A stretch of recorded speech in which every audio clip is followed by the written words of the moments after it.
Assalamualaikum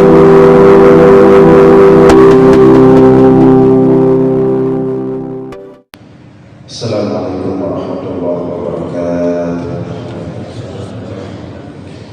Alhamdulillahil wahidil ahad al-fardis samad alladzi lam yalid wa lam yulad wa lam yakul lahu kufuwan ahad alladzi laysa kamitslihi syai'un wa huwas samii'ul basir. Allahumma shalli wa sallim wa barik ala sayyidina wa maulana Muhammad الذي دعا الناس وأرشدهم إلى توحيد رب العباد. اللهم وعلى آله وصحبه أجمعين أما بعد. Puji beserta syukur senantiasa selalu kita persembahkan kepada Allah Subhanahu wa Ta'ala, Tuhan yang besar pada zatnya, yang besar pada setiap sifat-sifatnya, yang besar pada setiap af'alnya. Tidak ada satupun makhluk yang serupa dengannya dalam bentuk apapun. Selawat beriringkan salam juga kita sampaikan kepada baginda Rasulullah Sallallahu Alaihi Wasallam, pada seluruh keluarga dan sahabat-sahabatnya sekalian. Hadirin jamaah sekalian beserta para pendengar dimanapun berada yang dimuliakan Allah, kembali kita dalam ulasan singkat tentang ilmu tauhid. Kita masih melanjutkan hikmah Ibnu Athaillah As-Sakandari dalam kitabnya Al-Hikam. Pada subuh ini kita telah sampai pada hikmah yang ke-11. Qala al-musannif rahimahullah, idfir wujudaka la yatimu nataju.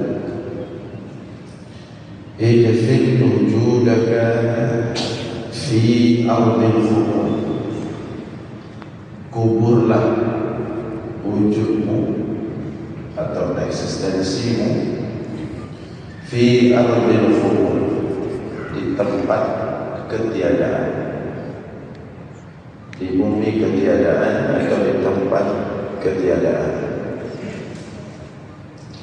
Fama nabada mimma lam yudfan, maka sesuatu yang tumbuh dari apa yang tidak dikuburkan atau ditanam, la yatimu natajuhu, tidak akan sempurna hasilnya.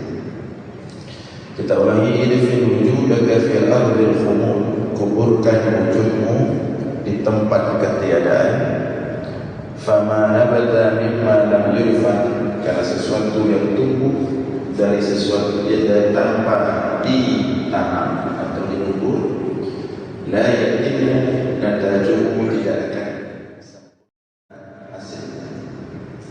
Nah, hadirin sekalian yang dimuliakan oleh Allah, dalam hikmah ini Ibnu Athaillah As-Sakandari mengumpamakan seseorang yang menuju kepada Allah, baik dengan ilmunya atau dengan amal salehnya, itu seperti tumbuh-tumbuhan, seperti tanaman atau pohon,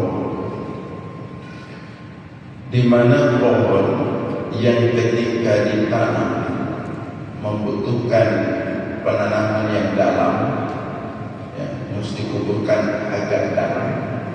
Maka pohon yang seperti itu ketika dia tumbuh atau semakin dia tumbuh, maka semakin dia kokoh, semakin dia menjulang tinggi, sehingga tanaman-tanaman yang dalam ditanam atau dikuburkan, dia lebih siap, lebih tegak, lebih kuat. Seperti pohon kurma misalnya. Pohon kurma itu ketika kita tanam, dia memang harus dalam. Bahkan setelah kita tanam yang dalam, dia harus kita tekan batu dan lain-lain. Sehingga semakin dia dalam, semakin dia tidak tekan, saat kemudian tumbuh, dia itu sangat kokoh sekali. Ya, itu pohon kurma. Tapi ada model tanaman yang tidak perlu kita tanam, cukup kita letakkan di tanah saja. Atau kalau kita tanam cukup sedikit saja kita korekkan, kemudian kita masukkan dia. Namun ketika dia tumbuh, dia tidak kokoh, tidak kuat. Seperti itulah kira-kira Ibnu Athaillah As-Sakandari dalam hikmahnya ini mengumpamakan seorang yang menuju kepada Allah, seorang yang salik kepada Allah, baik itu dengan ilmunya, tentu sekali dengan amal saleh. Dia harus memulai dirinya itu dengan menguburkan dirinya dalam-dalam. Di mana dia menguburkan dirinya dalam-dalam?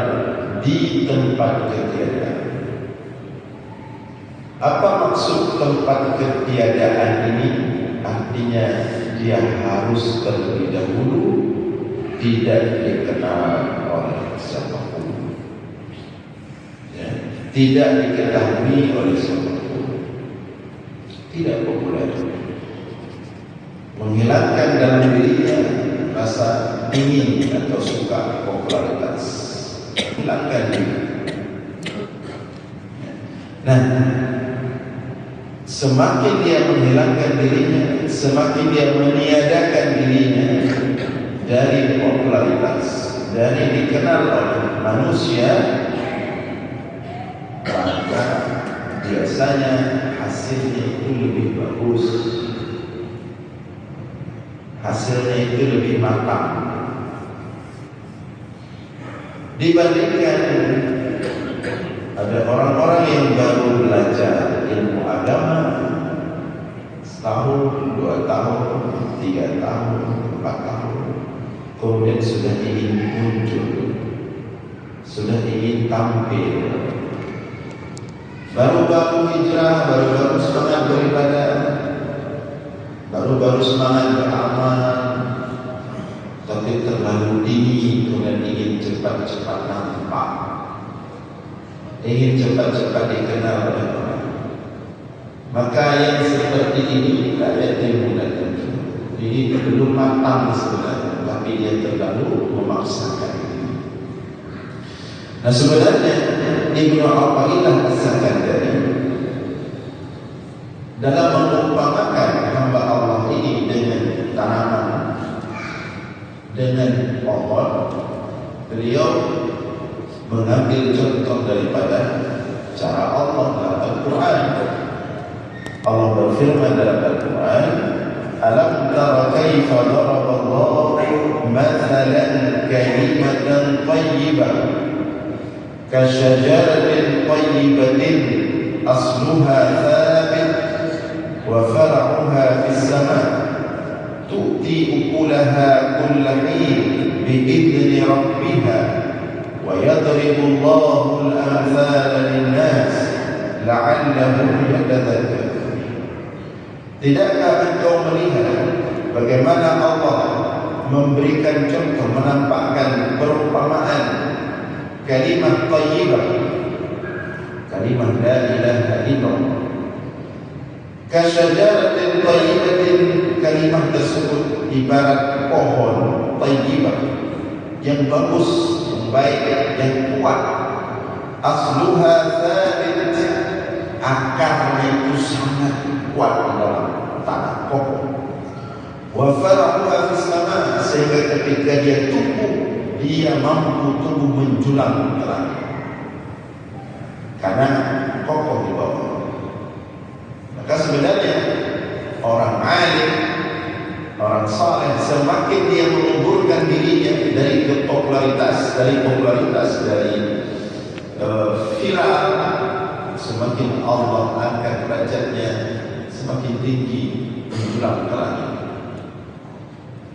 Tu'ti ukulaha kullahin bi'izni rabbiha, dia akan memberikan buah setiap saat, bi'izni rabbiha, dengan izin Tuhannya. Wa yadribu Allahu al-amthala lin-nas la'allahum yatadhakkarun, dan Allah memberikan perumpamaan kepada manusia, berbagai macam perumpamaan, la'allahum yatadhakkarun, agar manusia itu mengambil pelajaran, ingat kepada Allah.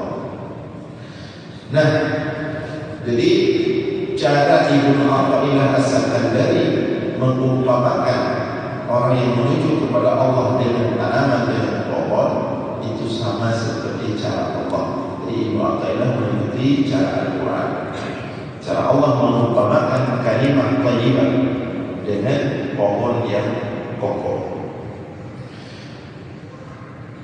Hikmah ini sangat penting dan harus diketahui oleh siapapun hari ini, di mana kita di zaman yang popularitas itu sangat dikejar.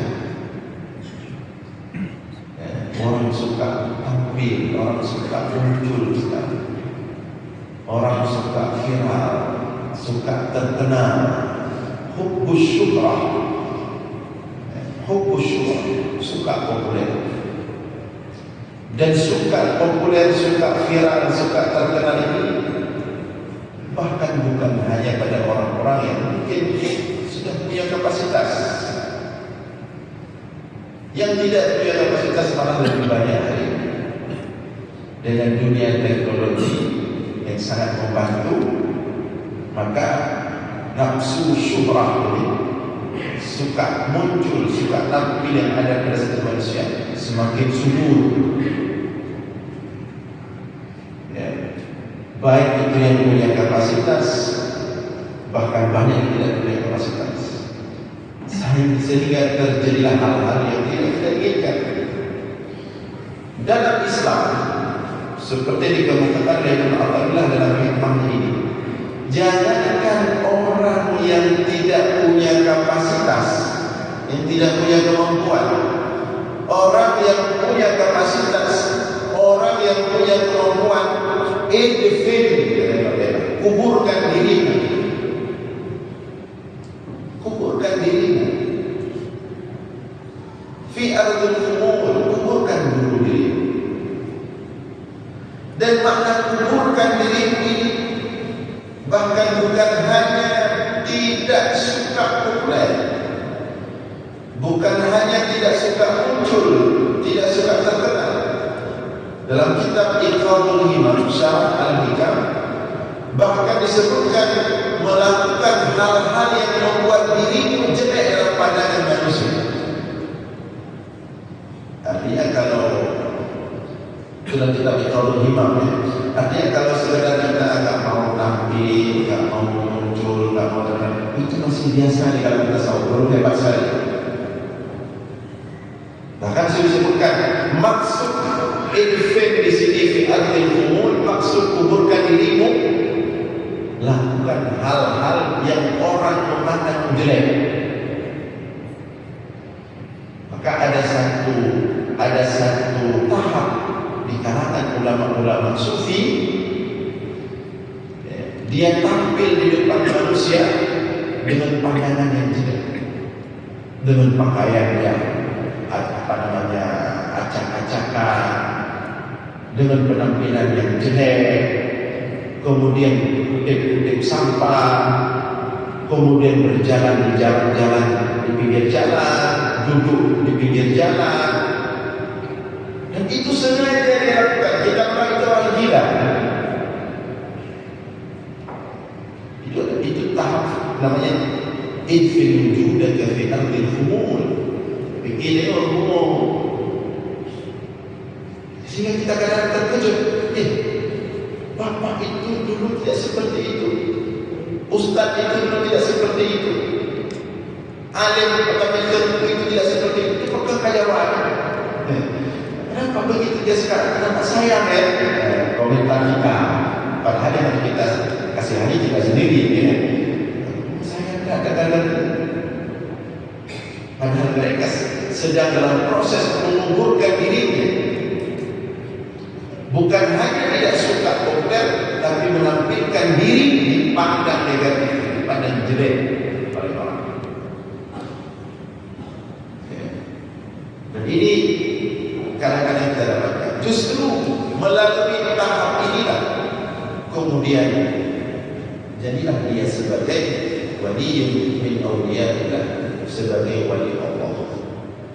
Jadi bersikap kadang-kadang tidak pantas secara budaya, secara kebiasaan orang. Padahal sebelumnya orang-orang terhormat, orang-orang mulia.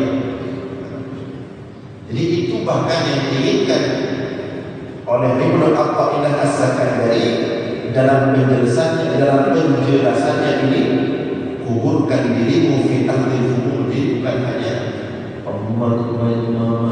hanya mengasingkan diri dari manusia, naik gunung, berkhalwat di tempat tertentu jauh dari manusia. Bukan hanya itu.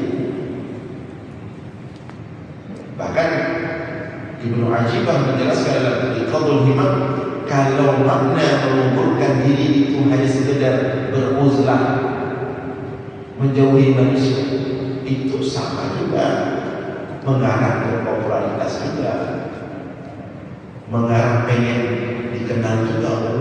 Beliau ini kayaknya mau jadi wali Allah, ini sudah mulai mengasingkan diri dengan manusia. Ya. Jadi di sana disebutkan bahkan fi ardil khumul ini melawan popularitas, menampilkan diri yang jelek, padahal di dalam dirinya ada mutiara. Nah ini yang sulit untuk dilakukan oleh banyak orang. Disinilah ujian kewalian itu diuji. Tingkat kewalian itu diuji di sini. Ketika dia sudah Allah berikan ilmu, ketika sudah Allah berikan kelebihan, kemuliaan, apakah dia sanggup kemudian tiba-tiba dia melawan popularitas, melawan viral. Nah, ini level yang sebenarnya yang diinginkan daripada kuburkan dirimu fi ardil khumul, di tempat kerja, dan hilangkan diri. Namun demikian, setidaknya melalui hikmah Ibnu Athaillah As-Sakandari, hendaklah bagi orang-orang yang mungkin sedang proses belajar ilmu, mungkin sedang proses dalam menguatkan amal atau hatinya atau ketakwaannya, hendaklah menjauhi diri daripada popularitas. Tapi ada orang yang takut, takut ngobrol, dia makin kadang dia takut ngobrol, dia makin kadang itu menurut Anda. Justru yang lebih bagus itu biar Allah yang mempopulerkan kita, jangan kita. Kalau kita sendiri yang mempopulerkan diri kita, itu bahaya. Mungkin kita belum siap, kemudian kita memaksakan diri langsung populer. Baru 4 tahun belajar ini langsung pengen buat konten ini, buat konten itu. Baru 5 tahun belajar. Hati-hati kalau diri kita yang mempopulerkan kita. Tapi bagaimana juga serahkan pada Allah. Kalau Allah yang mempopulerkan kita, berarti kita sudah siap. Karena Allah tidak mungkin mempopulerkan seorang yang berilmu, melainkan orang berilmu itu sudah siap. Karena Allah tidak mungkin menempatkan seseorang pada suatu tempat, pada suatu tingkat, melainkan orang itu sudah siap berada di tempat tersebut, di tingkat tersebut. Jadi biar Allah saja yang mengerjakan tugasnya. Serahkan saya kepada Allah. Adapun kita fokus belajar saja, belajar saja. Disuruh jadi ustaz, jangan dulu belajar ya, belajar. Ada orang baru 3 bulan ikut majelis ilmu udah jadi ustaz. Modalnya, retorikanya pintar, caranya bagus. Betul. Dan jangan pernah ada keinginan bahkan takutlah pada popularitas. Belajar, kaji sampai belasan tahun, sampai puluhan tahun.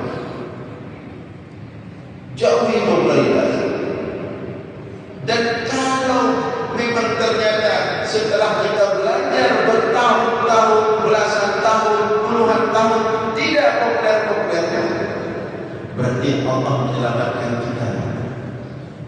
Ya Allah memang memandang kita tidak siap populer. Kalau populer bahaya bisa menghasilkan fitnah bagi diri dan orang lain. Maka dikehendaki oleh Allah cukup ilmu yang kita pelajari itu untuk diri kita sendiri, untuk kita bawa sebagai bekal di hari akhirat. Karena Allah lebih tahu tentang kita. Jangan terlalu nafsu. Tapi kalau kemudian Allah memang ingin kita itu dikenal, Allah punya cara sendiri. Pokoknya kita tak jangan ikut begitu. Kita fokus saja berilmu, belajar, mengkaji, mutalaah, siang malam belajar. Kita jangan punya program. Gimana kita ini saya menuntut ilmu targetnya 7 tahun. Siap 7 tahun nanti targetnya mulai populer. Buat konten ini begini betul. Tak perlu. Allah kalau sudah ingin mempopulerkan seseorang, Allah punya cara sendiri. Serahkan saja kepada Allah. Itu yang pertama tentang popularitas. Jangan pernah diri kita sendiri ini. Serahkan kepada Allah. Kalau Allah ingin mempopulerkan kita, berarti Allah mana kita sudah pantas. Kalau Allah tidak mempopulerkan kita atau belum mempopulerkan kita, berarti kita tidak pantas. Dan tidak ada sedikit pun kerugian. Jadi menunggu sudah belajar belasan tahun, puluhan tahun, tidak ada yang kena rugi. Ilmu itu tidak pernah membuat pemiliknya rugi. Pemilik ilmu itu akan terus bercahaya. Kalau dia tidak bisa memberikan manfaat untuk orang lain yang ilmunya, setidaknya dia bisa bermanfaat untuk dirinya sendiri. Membuat diri kita takut kepada Allah. Innama yakhshallaha min ibadihi ulama. Yang takut kepada Allah adalah hanya para ulama, para orang berilmu. Tidak pernah rugi. Dan jangan tergoda dengan ucapan-ucapan alah kiban, kamu doktor, kamu ilmiah atau ilmiah. Saya santri-santri sudah belasan tahun belajar di daya-daya, belajar belasan tahun belajar di lembaga-lembaga pendidikan tinggi, sehingga saya sudah mendapatkan hakikat ilmu. Dia sudah mendapatkan makna keikhlasan. Pulang dia ke rumah, dia menghindari popularitas. Tapi kemudian masyarakatnya, bahkan mungkin orang tuanya, bacalah terkenal itu, terkenal godong, apakah terkenal? Gila, cinta cara hidup ini kok, kibat dah, Allah jangan hidup macam-macam lah. Jangan, tidak perlu tak harap lagi menyoharakan boleh orang hari ini. Itu justru meragukan Allah itu. Itu kita katakan tadi, tidak perlu khawatir. Najah kepada Allah.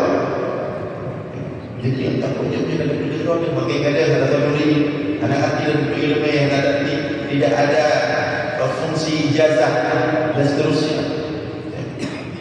Tidak perlu khawatir. Itu yang kedua.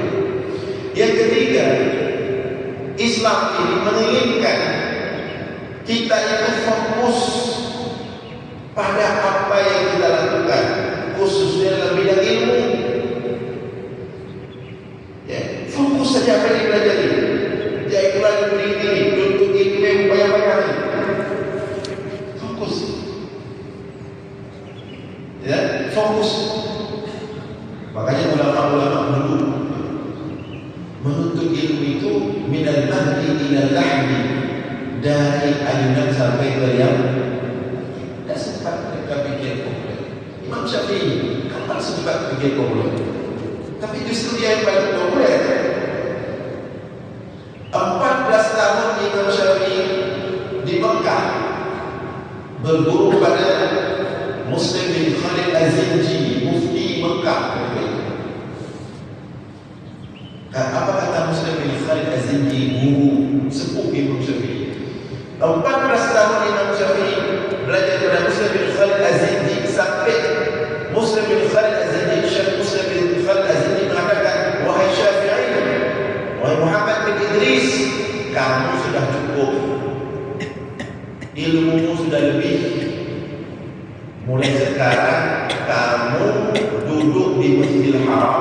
di Mekah jadi mufti. Sudah punya kapasitas jadi mufti. Tapi apakah kemudian Imam Syafi'i begitu sudah dikatakan seperti itu langsung berfabok majlis? Kemudian sesuatu diajak lain belum jadi mufti. Sudah rekomendasi ulama sepuh Mekah, Imam Muslim bin Khalid Az-Zinji, apakah seperti itu? Tidak. Sudah punya kapasitas, bukan hanya seorang guru biasa, mufti di Masjidil Haram yang pendengarnya orang-orang yang dari berbagai belahan dunia. Tapi beliau meninggalkan posisi itu, lanjut menguburkan diri ke Madinah, belajar sama Imam Malik. Bahkan 14 tahun lagi tambah belajar sama Imam Malik. Itu sudah jadi mufti. Kita baru bertingkat dan kurang kakak. Saya baru S1 sudah bersaing saja. Tahu tak ya sama apakah halu? Tambah 14 tahun ke Imam Malik. Wafat Imam Malik, orang-orang Madinah berharap Imam Syafi'i penggantinya. 14 tahun berguru sama Imam Malik. Itu sudah jadi bukti masa sebelumnya. Tapi apakah kemudian beliau duduk di Masjid Nabawi, kemudian memberikan fatwa-fatwa kepada penduduk Madinah, lanjut menguburkan diri ke Irak, belajar lagi untuk mengambil ilmunya Imam Hanafi di Irak. Tapi kemudian Imam Hanafi sudah duluan meninggal, karena lahir Imam Syafi'i adalah waktu meninggalnya Imam Hanafi 150 Hijriah.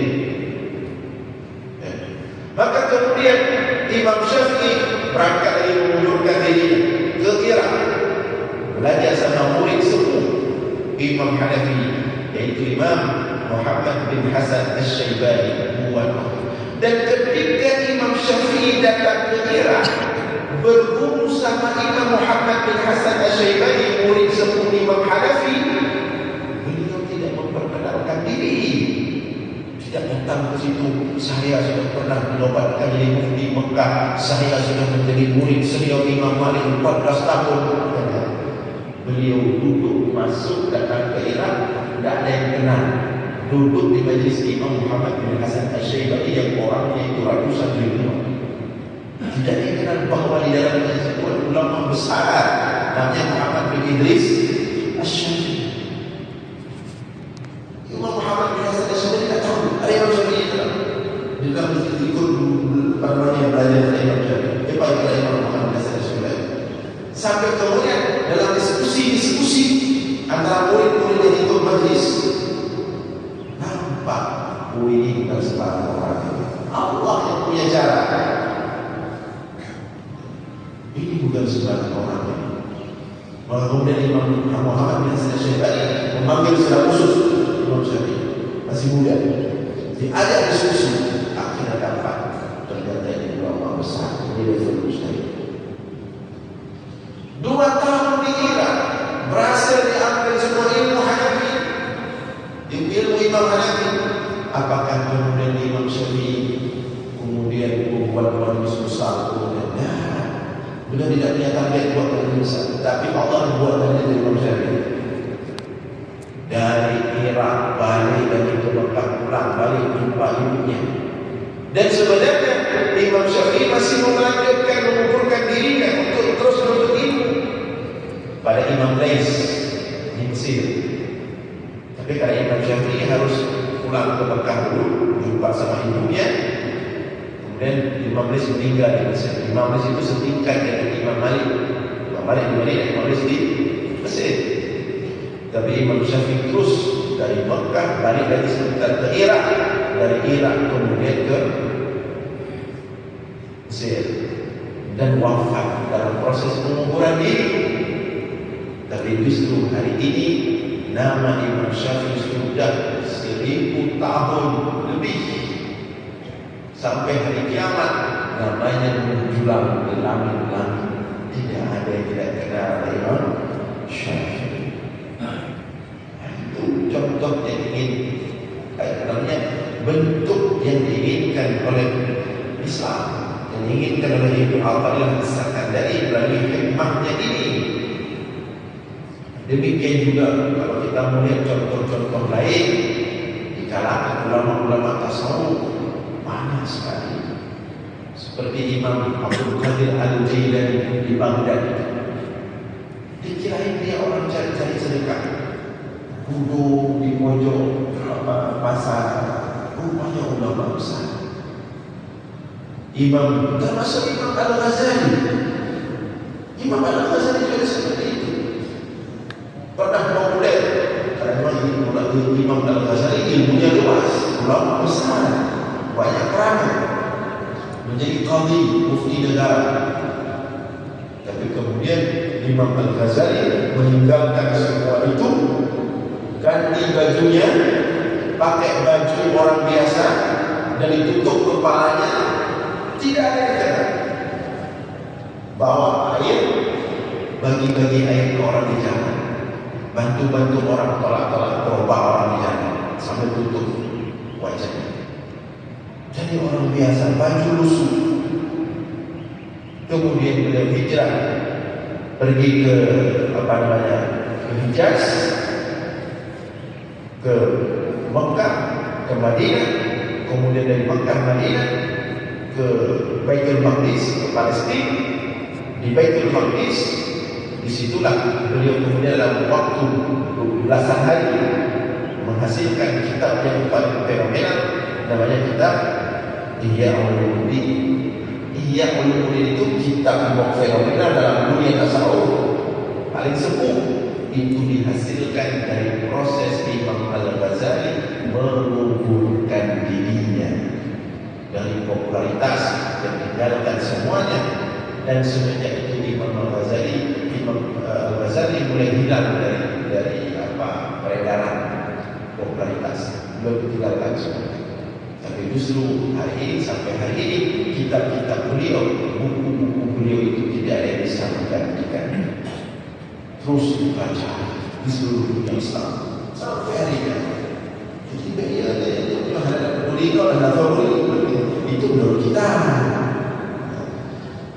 Justru yang Allah lakukan, semakin orang-orang itu merendahkan dirinya, semakin orang itu menguburkan dirinya, ketika itulah Allah memandang dia pantas untuk diangkat. Man tawadha'a lillah rafa'ahu Allah. Barang siapa yang tawadhu karena Allah, Allah akan angkat dia. Tapi karena Allah, bukan karena tampil bagus juga. Karena orang tawadhu ini ada dua tujuannya. Ada tawadhu karena Allah, tawadhu karena Allah itu tidak bisa dibuat ruang. Tapi ada tawadhu karena kepentingan. Ini buku tawadhu bro, ayatnya kepentingan. Begitu ada orang alim, orang itu tawadhu, tengok itu kepentingan itu dibuat-buat. Tawadhu itu nggak bisa dibuat-buat. Dia memang dari hati. Dia tahu kapan dia harus merendah tanpa dia buat-buat. Bawaan hati.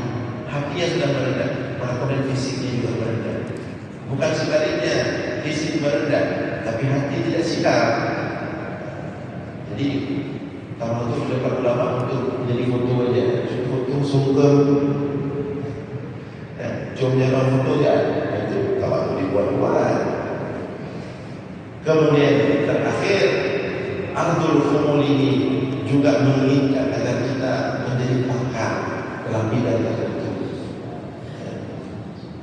Kita sahabat adab, sahabat adab, siapa yang sabit, yang fokus, tetap dia belajar konsisten istiqamah, maka dia akan tumbuh. Jadi jangan sebentar-sebentar baru belajar langsung. Dan kepada siapapun yang suka, belum apa-apa sudah tampil dalam agama ini.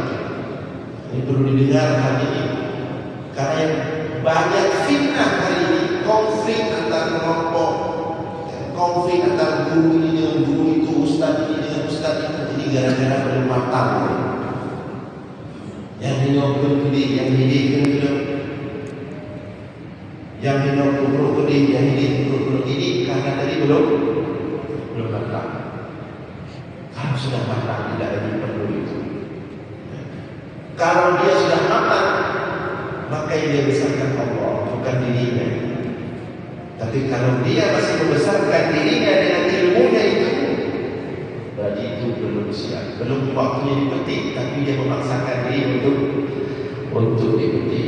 Nah, hadirin sekalian yang dimuliakan oleh Allah, inilah beberapa pelajaran yang bisa kita ambil daripada hikmah yang ke-11 ini daripada Ibnu Athaillah As-Sakandari. Mudah-mudahan ada bermanfaat. Insyaallah kita lanjutkan di Jumat yang akan datang. Aqulu qawli hadza